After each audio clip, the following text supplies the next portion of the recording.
Hey there, I'm excited to be here with you today and talk about why the way most people are working isn't working. In fact, it's not only not working and helping people progress, it's actually making them regress, making them not be able to move faster, further forward.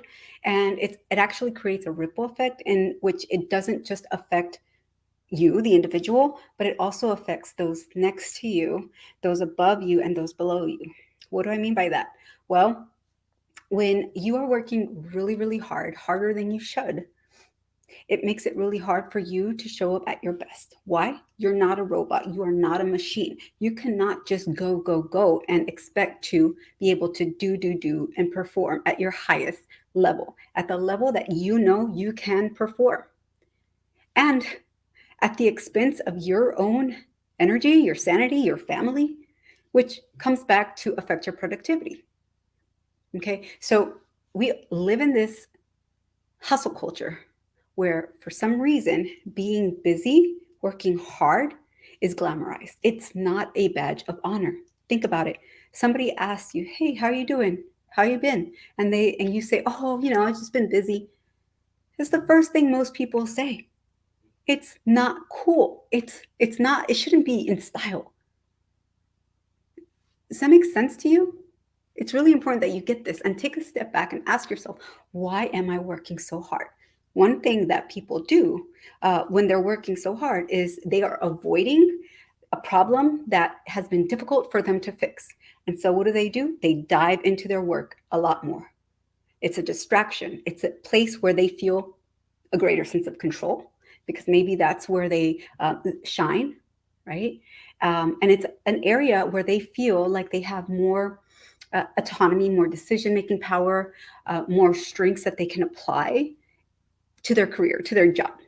Okay. So, what I find usually is there are three areas that are problematic when people work harder instead of smarter.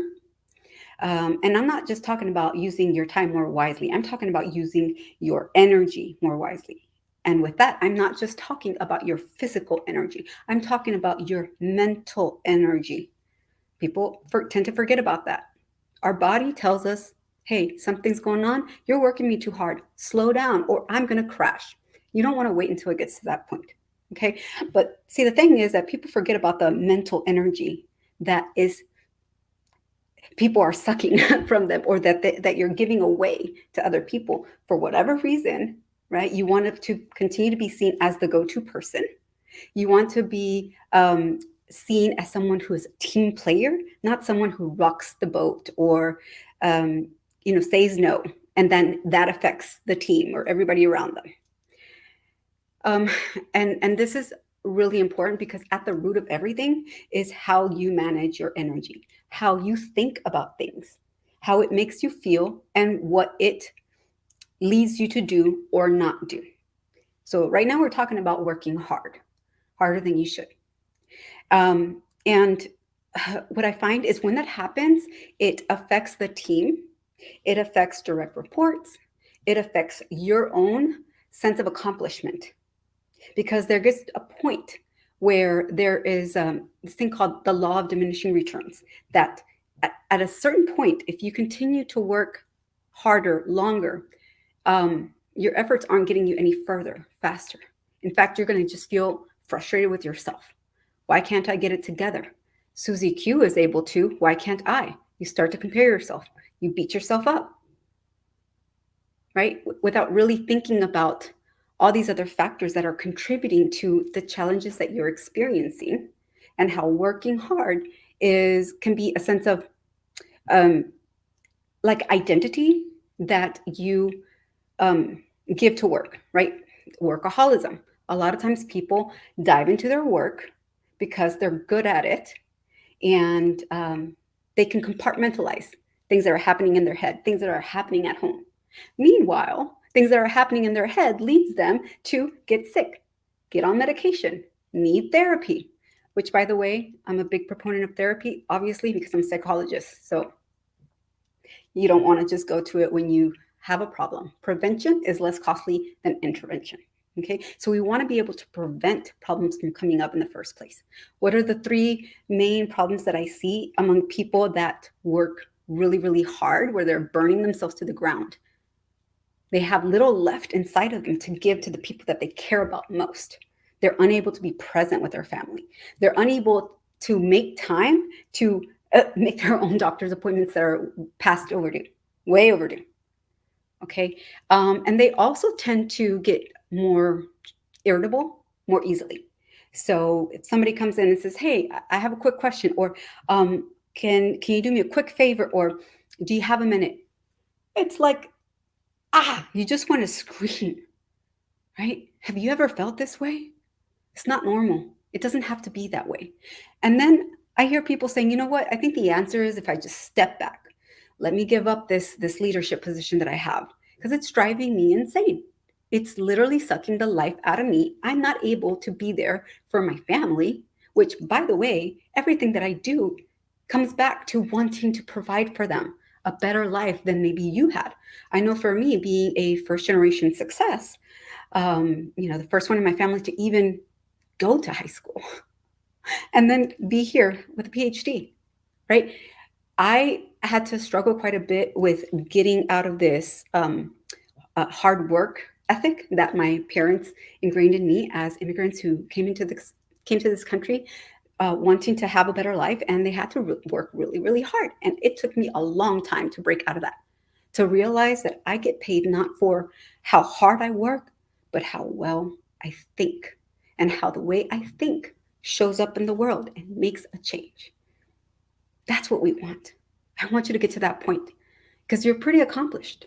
You've reached a level of success most people would love to have, but it's come at a high cost. And it doesn't have to be this way. If you continue down this path, if you don't find a way to be able to not step back from your hard earned career, not sacrifice your family who is complaining that you're not present, that you can't disconnect, that you can't put your phone away in the first place, and then yourself aging faster than you need to, what is the point of any of this? I really need you to step back and think about that because it's really, really an important question. Most people don't take the time to ask themselves because they're so busy going, going, going. Okay. Look, there's a huge cost here, and burnout is one of them. And the thing with burnout is people don't realize when they've gotten to that point because it creeps up little by little, little doses, where finally it's like the straw that broke the camel's back, basically. And by then, stress, when it becomes way too overwhelming, chronic, it turns into burnout. And once you hit burnout, it's really difficult to bounce back from it. So my goal is to help you become burnout proof, okay, not get to that point. And if you're there, my goal is to help you get out of there as quickly, as effectively, as sustainably as possible. And it's possible. Most people tell me, "You know what? I can't help it. I have to work this hard. I have to take care of all these responsibilities. Nobody else can do it as good as me. It takes me longer to ask somebody else to do it than if I do it myself." And then they say that for all kinds of things, and it adds up. And then they're like, "You know what? I don't even have time to do my own work. I don't even have time to go to the bathroom in peace, you know, eat, take that time, right?" And it's like, how do you expect to be able to show up as your best with your full energy when you're draining it? You're not replenishing it. It's really important. So I want you to think about that, really. What is your why? Why are you doing all this in the first place? Take a step back. Look at what you want in your life. What do you want the next quarter to look like? Okay. Um, while we can't control what happens out there, right? There's other people involved, right?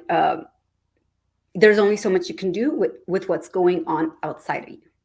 But there's a lot that you can do with how you react to it, how you handle hard things. You hear what I'm saying here? Sometimes we can't control what happens out there. But when we control how we approach it, then suddenly we can influence what's happening out there and how it's affecting us.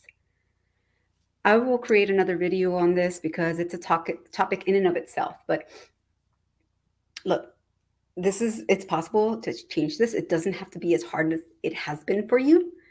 I can show you how to change that quickly and effectively. Um, it's going to take some work, right? And you just have to decide that you've gotten to a point where no more. You are done. You are fed up. You're tired of putting in all this energy, and all for what? Just to come home from work and have more to do? Just to reach the end of the day and just plop down on your couch or your bed? That's not life. Over and over and over, day after day, your team doesn't get the best of you. Your family doesn't get the best of you. And you don't get the best of you. Okay. I said everything I wanted to say right now. If this is something that you want help with, this is my jam. This is what I'm really good at. And just reach out to me, and we can talk about your specific situation and see if I'm someone who can help you. All right. Until next time, take care.